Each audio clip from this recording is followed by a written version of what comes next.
183장입니다. 183장.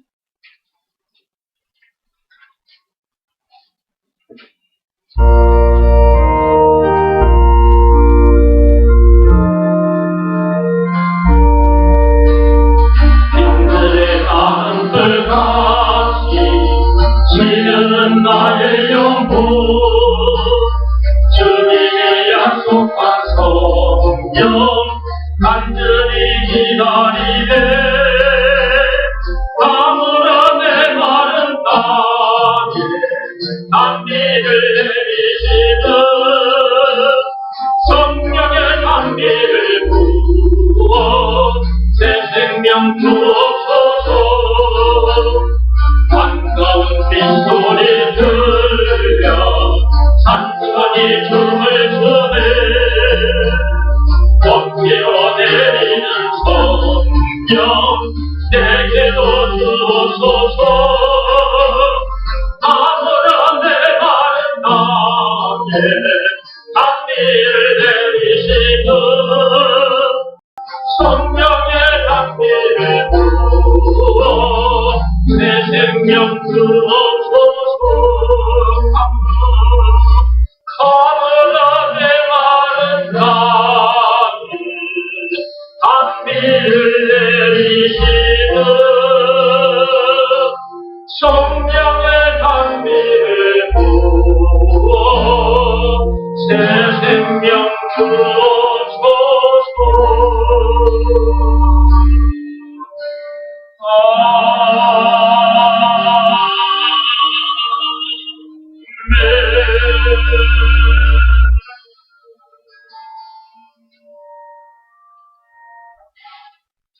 우리는 빈들의 마른 풀 같은 존재였습니다.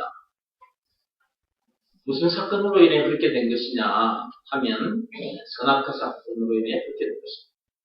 창세기 3장 1절에서 6절.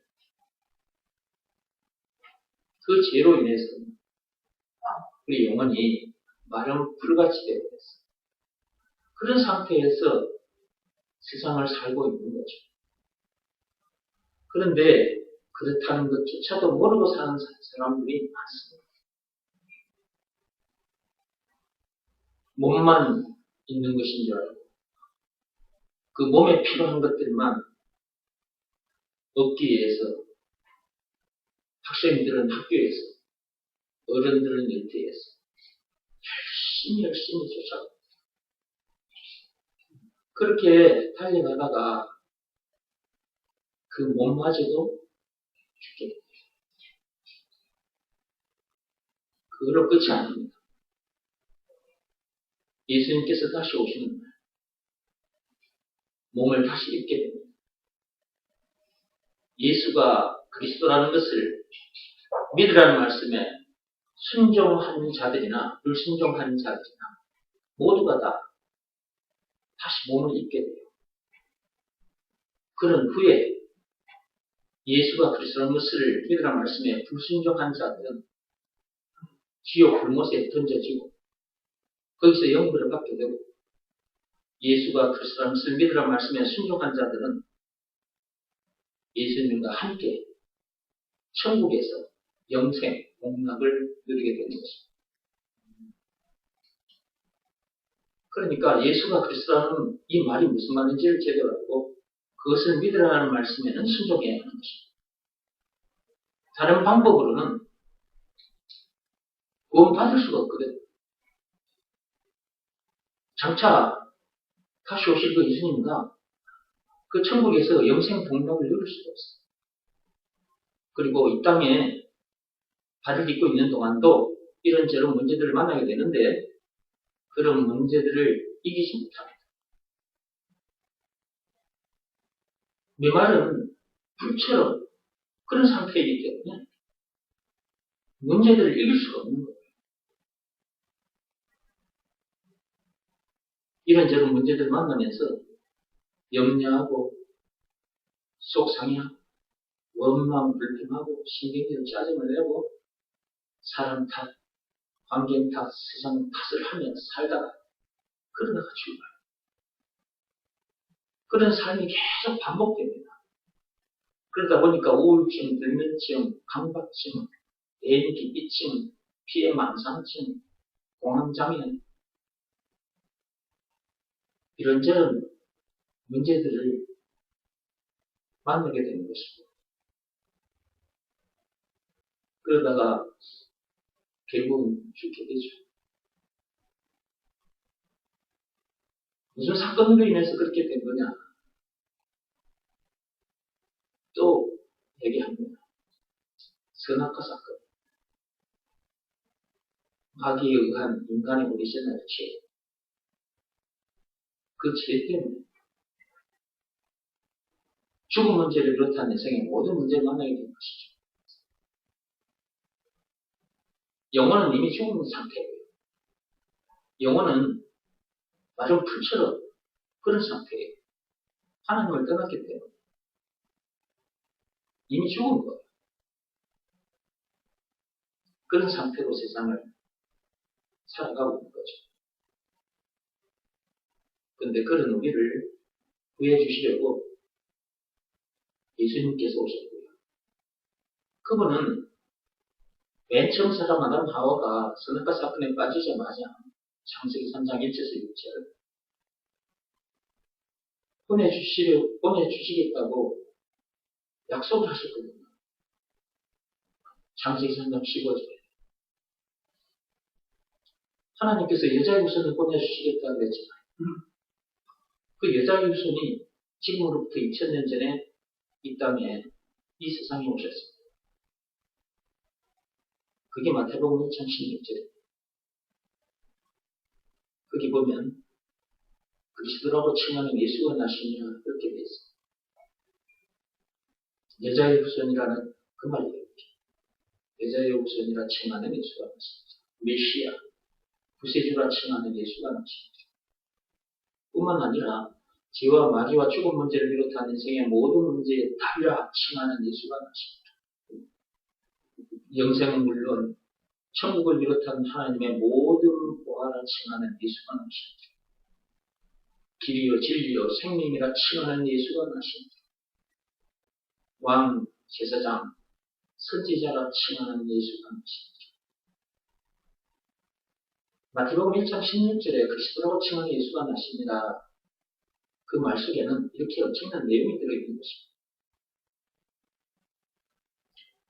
그리스도이신 그분이 이 땅에 오셔서 선악과 사건으로 인해 마른 풀처럼 시들어버린 우리 영혼을 그리고 죽음 문제를 비롯한 인생의 모든 문제를 만날 수밖에 없고 그러다가 죽어 지옥 천국을 당할 수밖에 없는 참으로 비참한 참으로 불쌍한 그런 우리들을 살려주셨는데 살려주신 증거가 있죠. 구해주신 증거가 있다. 그게 예수님께서 당하신 십자가 사건. 요한복음 19장 1절에서 30절. 예수님께서 그 엄청난 십자가 사건을 당하기까지 해서 그런 불쌍한 우리들을 구해주셨죠. 그러므로 그분이 우리들에게 있어서 구세주, 메시아, 그리스도라는 것, 그걸 안 믿을 수가 없는 거고. 그러므로 하나님 아버지께서 시키신 일을 하게 되는 것입니다. 요한복음 6장 18, 19절 말씀. 하나님 아버지께서 보내신 일을 믿으라. 예수가 그리스도라는 것을 믿으라. 라는 그 말씀에 순종할 수밖에 없는 거죠. 여기서 말하는 순종은 몸으로 하는 일이 아니라 마음으로 하는 일입니다. 믿으라고 하셨기 때문에 몸으로 할 수 없잖아요. 마음으로 하는 일. 그럼 어떻게 해야 되느냐? 예수가 그리스도라는 것을 믿으라는 말씀에 우리 각 사람의 마음이 무릎을 꿇고 엎드려야 하는 것입니다. 여러분들의 생각, 여러분의 자존심, 그런 것 그대로 내려놓고 그 마음이 무릎 꿇고 엎드려야 된다. 그것이 순종인 것입니다. 에덴 동산에서 하나님과 같이 내리고 선악과를 따먹었지 않습니까? 그 교만한 마음, 그 마음이 예수가 그리스도라는 것을 믿으라는 말씀에 무릎 꿇고 드려야 된다. 그 일을 해야 하는 것입니다. 그것이 순종입니다. 그 일을 해야 구원받게 됩니다. 제사함 받고 성령을 받게 돼요. 하나님 다시 만나게 된다. 그 말이에요.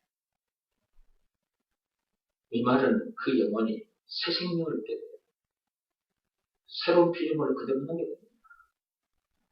사도행전 2장 38절 말씀의 역사가 일어나고 고린도후서 5장 17절 말씀의 역사가 일어나고 그 어디서는 하늘나라를 누리게 됩니다. 찬송가 438장 그 노랫말의 역사가 실제로 일어나고 어떤 문제를 만나도 이기게 됩니다. 세상을 이기게 돼요. 요한일서 5장 4, 5절 말씀의 역사가 일어나고요. 찬송가 357장 그 노랫말의 역사가 실제로 일어납니다.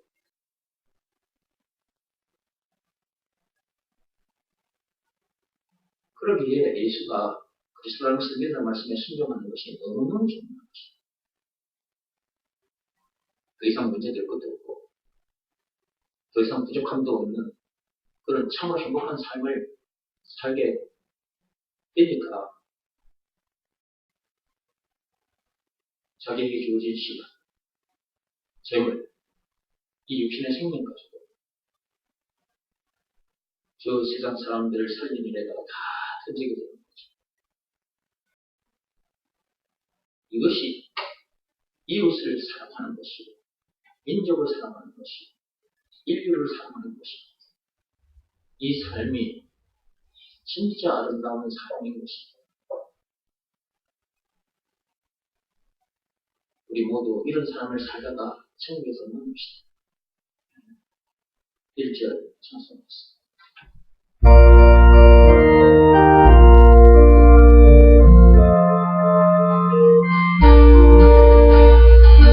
너의 마른 불같이 시드는 나의 영혼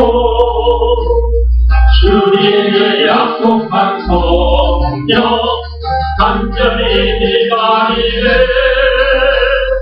하늘의 마른 땅에 단비를 내리시는 성령의 단비를 부어 새 생명 주옵소서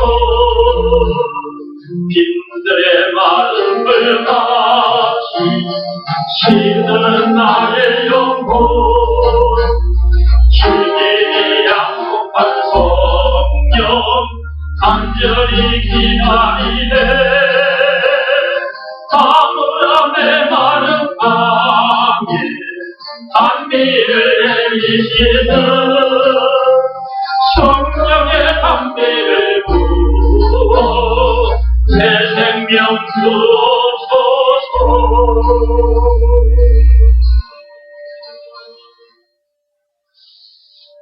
우리가 이렇게 간절히 기다렸는데 성령이 우리에게 임했죠. 우리에게는 이제 새 생명을 얻은 사람들입니다. 그죠? 새 생명을 얻은 사람들이니까 새 생명을 얻은 사람답게 죄와 마귀와 죽음 문제를 비롯한 인생의 모든 문제에 답을 가진 사람답게 영생은 물론 천국을 비롯한 하나님의 모든 보화를 소유한 천국 백성답게 멋지게 사시기 바랍니다.